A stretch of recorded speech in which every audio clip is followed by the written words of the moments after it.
চিন্তা কৰিছে আৰু তাকে ভাবি কি কৰিছে যে মই এতিয়া শংকৰৰ ওচৰলৈ যাওঁচোন কহো শংকৰ তইতো আনন্দ বাৰ্তাক অনুমানে জানো হৰে নজানন্ত আক এতিয়া মই শংকৰৰ ওচৰলৈ যাওঁচোন মইতো শুনিছোঁ এই কথাখিনি এতিয়া ৰাস্তাত যাওঁতেও মানুহে কৈ গৈছে যে দক্ষৰ ঘৰত বাজপেয় যজ্ঞ যি যজ্ঞ আজিলৈকে কোনেও পতাই নাই গতিকে সেই কথা আমাৰ হৰে বা শংকৰে এই কথা নিশ্চয় জানিছে জানিলেও তেওঁলোক কিয় মোক কোৱা নাই সতীয়ে কিন্তু ভাবিছে যে শংকৰে হয়তো এই কথা জানিছে যে দক্ষৰ ঘৰত যজ্ঞ আৰম্ভ হৈছে যজ্ঞ পাতিছে আৰু মোক মানে শংকৰক সেই যজ্ঞলৈ নিমন্ত্ৰণ দিয়া নাই কিজনী দিছে বা আৰু জানিলে শংকৰেনো মোক কিয় নক'ব এই কথাকে ভাবি সতীয়ে কি কৰিছে যে মই বাৰু শংকৰৰ ওচৰলৈ যাওঁচোন গৈ তেওঁক কথাষাৰ কওঁ কিজনী তেওঁ জানি পেলাই মোৰ পৰা আঁৰি কৰিছে বা মোক নজনাৰ ভাও ধৰি মোৰ ওচৰত আছে গতিকে মই তেওঁৰ ওচৰলৈ যাওঁচোন যদি জানিলন্ত কি ক মোতো নকহিল জানিলে যাইবেক যত্ন কেনে নকৰিল এতিয়া সতীয়ে মনে মনে ভাবিছে যে তেওঁ যদি কথাখিনি জানেই তেন্তে মোকনো এতিয়ালৈকে কিয় কোৱা নাই কাৰণ যজ্ঞ ইফালে আৰম্ভই হৈছে আৰু সকলো যজ্ঞলৈ গৈছেই আৰু সকলো যাওঁতে যিহেতু নিজ নিজ পত্নীসকলক লৈ গৈছে আৰু এতিয়া শংকৰে যদি সেই যজ্ঞৰ কথা জানিছে তেওঁনো মোক এতিয়ালৈকে কিয় কোৱা নাই বা তেওঁ জানিছে নে নাই মই তেওঁৰ ওচৰলৈ যাওঁচোন জানিলে যাইবেকৰ যত্ন কেনে নকৰিল যদি তেওঁ জানিছিল বা যদি তেওঁ জানে দক্ষৰ ঘৰত বা মোৰ পিতৃৰ ঘৰত যজ্ঞৰ কথা যদি তেওঁ জানে তেন্তে মোকনো এই পৰ্যন্ত তেওঁ কিয় কোৱা নাই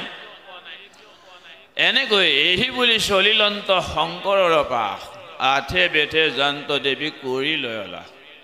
আচলতে শিৱক যে সেই যজ্ঞলৈ নিমন্ত্ৰণ দিয়া নাই সেই কথা সতীয়ে এই পৰ্যন্ত জনা নাই গতিকে সতীয়ে এতিয়া তেওঁ আঠে বেঠে য'ত শংকৰ বহি আছে তালৈ গৈছে আৰু শংকৰৰ ওচৰৰ পৰাই আঠে বেঠে জান্ত দেৱী কৰি লয়লা তেওঁ বহু অংগী ভংগী কৰি তেওঁ স্বামীৰ ওচৰলৈ গৈছে তেওঁ স্বামীক এই কথা সুধিব তেওঁনো কিয় এতিয়ালৈকে শহুৰেকৰ ঘৰত এই যজ্ঞ পাতিছে যাবলৈনো তেওঁ কিয় উৎপাত কৰা নাই তেওঁনো কিয় আগপিছ কৰা নাই বা মোকনো এতিয়ালৈকে তেওঁ কিয় জনোৱা নাই এই কথাখিনি সুধিবৰ কাৰণে তেওঁ স্বামীৰ ওচৰলৈ লয় লাখ গতিৰে তেওঁ আগবাঢ়িছে দেখিলা আচন্ত নিজ স্বামী পশুপতি আৰম্ভিলা যজ্ঞ তজু শহুৰে সম্প্ৰতি এতিয়া তেওঁ নিজৰ স্বামী সেই পশুপতি শংকৰক দেখা পাই সতীয়ে কৈছে কিয় তুমি নাজানা নেকি যে তোমাৰ শহুৰৰ ঘৰত যে এই যজ্ঞ আৰম্ভ কৰিছে সকলো যে সেই যজ্ঞলৈ গৈছে সকলোৱে যে উখল মাখল লগাইছে সকলোৱে যে সাজপাৰ পিন্ধি সেই যজ্ঞলৈ গৈছে তুমি নাজানা নেকি সেই কথা সতীয়ে শংকৰক সুধিছে কৃষ্ণ ৰাম আৰম্ভিলা যজ্ঞ তজু শহুৰে কৃষ্ণ মহামহোৎসৱ বৃহস্পতি যাৰ নাম জাকয়ান যজ্ঞে নাহি কদাপি উপাম নকৰা বিলম্ব আমি সবু চলি যাওঁ যজ্ঞৰ আনন্দ আজি দেখিবা পাওঁ যদি বোলা যজ্ঞ কিবা ভৈলা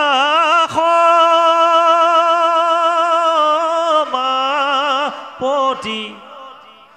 নাহিতো শংকা কহো ইহাৰ গুটি যদি সমৰ্পিলা জয়গ পিতৃ প্ৰজাপতি ইদানিকো চলে প্ৰজা দেখিও সম্প্ৰতি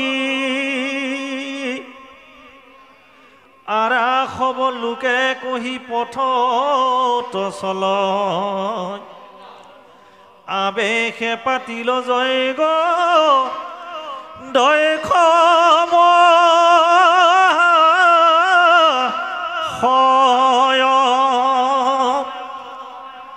অৰামে হেন জানি বোলো প্ৰভু উঠাতিলোচন দেখা কইনা গণ চলে অয়ানু দেৱ গণ বিশেষত জ্যেষ্ঠা মূৰ ভগী নিজতে ক স্বামী সংগে যাইবে জানো অসবে প্ৰত্যেক অৰামে সুহৃদশ বৰ দৰ্শন অভিলাষে জানো স্বামী সংগে গৈল অমনত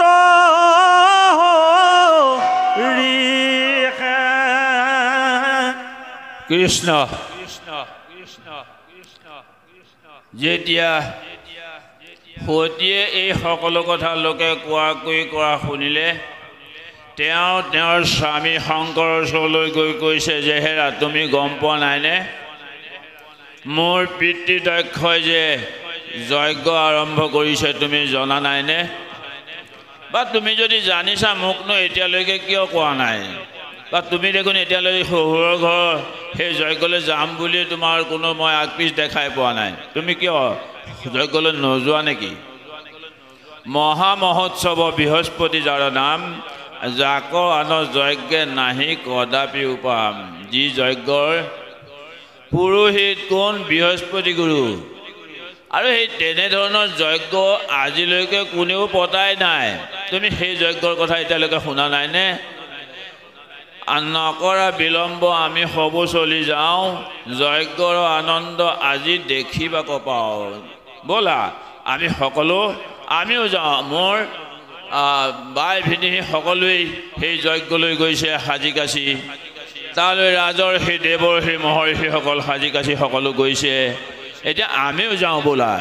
এতিয়া আমি দেৰি কৰাৰ কোনো কাৰণ নাই নকৰা বিলম্ব আমি সব চলি যাওঁ যজ্ঞৰ আনন্দ আজি দেখিবাক পাওঁ আমিও যাওঁ ব'লা গৈ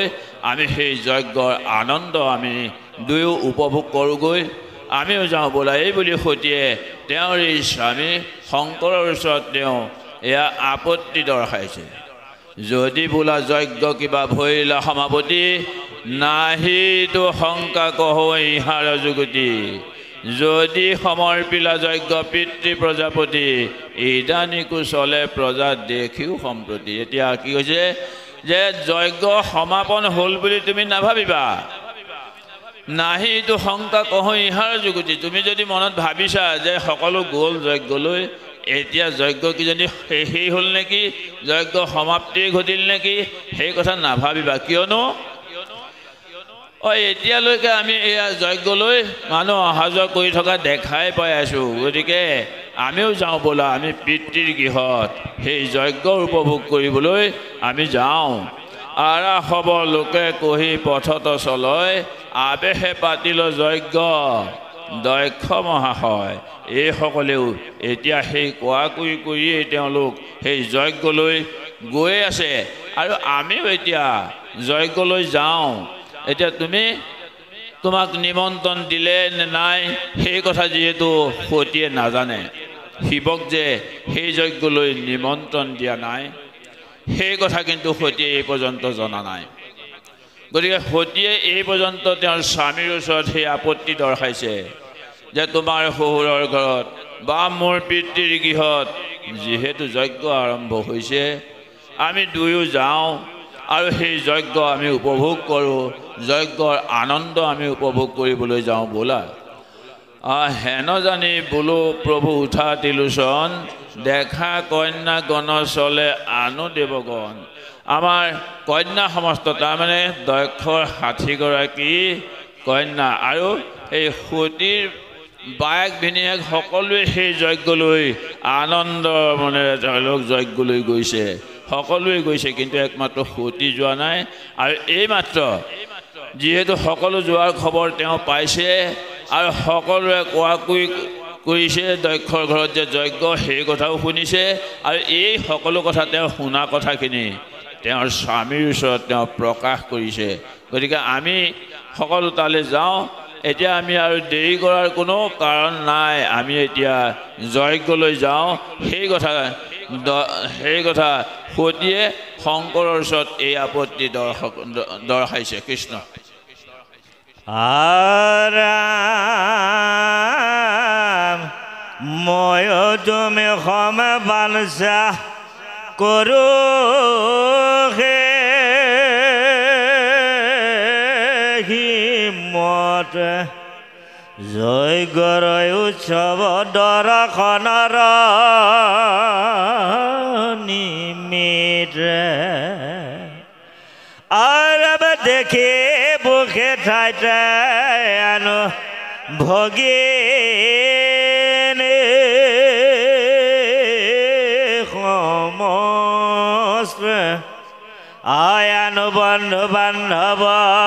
ভি নিশেষ বজত অহৰিয়ে মাটিৰ ভগিনী যত সমধে মাখৈ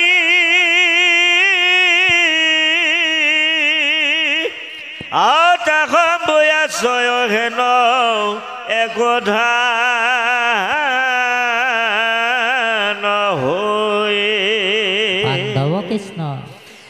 ৰাম সভাটোৱে অধিক মুঠ স্নেহ নিৰন্তৰ নেদেখি আমাকো জানো বিকল বিস্তৰ। এতিয়া মোৰ বাই ভিনীহি মোৰ মাহী মহা সকলোৱে যে সেই যজ্ঞলৈ গৈছে, সকলোৱে সেই যজ্ঞত গৈ আনন্দ উপভোগ কৰিব, আৰু ময়ো যাওঁ ব'লাচোন। আমাৰ সেই মিতিৰ কুটুম কোন কোন আহিছে চাওঁগৈ। আমি সেইসকলক সেই যজ্ঞত যদি আমি দৰ্শন কৰিব পাৰোঁ, সেই যজ্ঞত আমি সকলোৱে দেখা দেখি হ'ম, সকলোৱে আমি সকলোৱে আনন্দ মনেৰে সকলোৱে যজ্ঞ উপভোগ কৰিম। এই কথা অনেক ফুচুলনি দিছে শংকৰৰ ওচৰত সতীয়ে। গতিকে ব'লা আমিও যাওঁ। মোৰ বাই ভিনীহি মোৰ মাহী মহা সকলো গৈছে যে সবাতো অধিক মুঠ স্নেহ নিৰন্তৰ নেদেখি আমাকো জানো বিকল বিস্তৰ। যদিও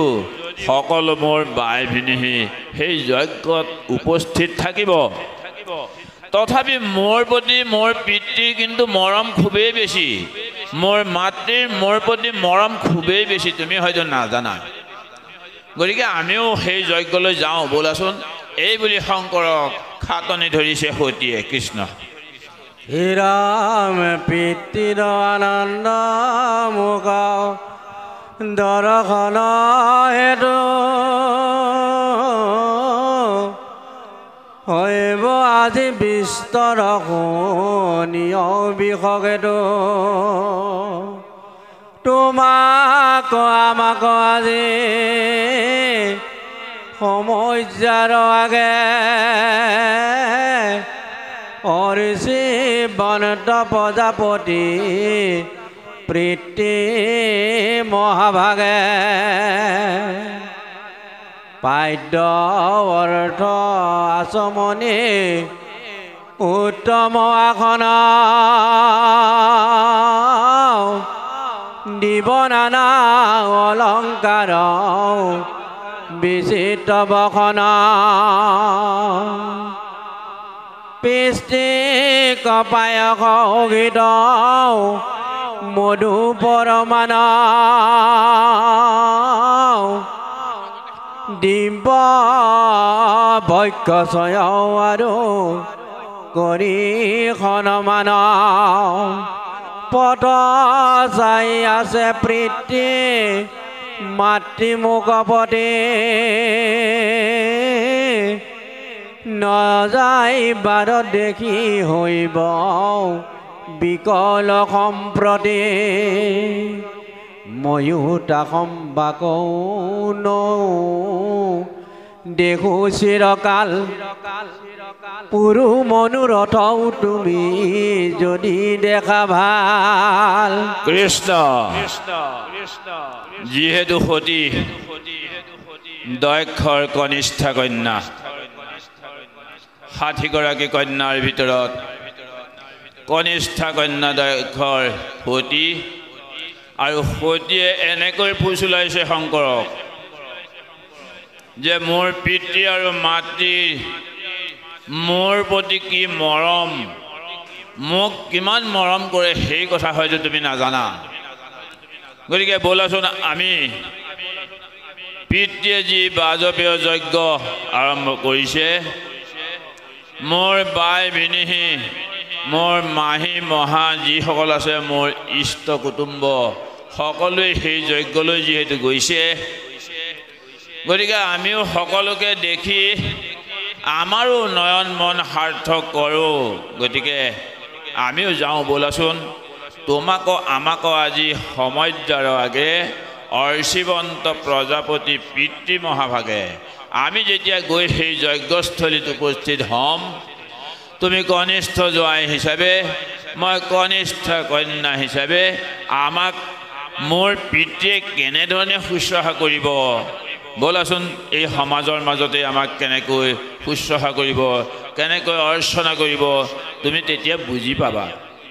পাদ্য আচমনি উত্তম আসন দিব নানা অলংকাৰ বিচিত্ৰ ভসন সতীয়ে মনতে এই জল্পনা কল্পনা কৰি আছে যে মই যেতিয়া সেই যজ্ঞত মোৰ ইষ্ট কুটুম্বসকলক দেখাৰ মানস কৰি সেই যজ্ঞলৈ যাম আৰু তুমি যিহেতু কনিষ্ঠ জোৱাই আৰু মই যিহেতু পিতৃ কনিষ্ঠ কন্যা আমাক দেখাৰ পিছত পিতৃয়ে আমাক কেনেকৈ আদৰ অভ্যৰ্থনা কৰিব কেনেকৈ পাদ্য অৰ্ঘ্য লৈ আমাক আসন বসন দিব তুমি হয়তো সেই কথা বুজি পোৱা নাই আমি যাওঁ বলাচোন পিতৃৰ গৃহৰ সেই মহাযজ্ঞ যি বাজপেয় যজ্ঞ যি যজ্ঞ আজিলৈকে কোনেও পাতিবই পৰা নাই সেই যজ্ঞ উপভোগৰ কাৰণে আমি গৈ থাকোঁ বলাচোন কৃষ্ণ মহামহোৎসৱ বৃহস্পতি যাৰ নাম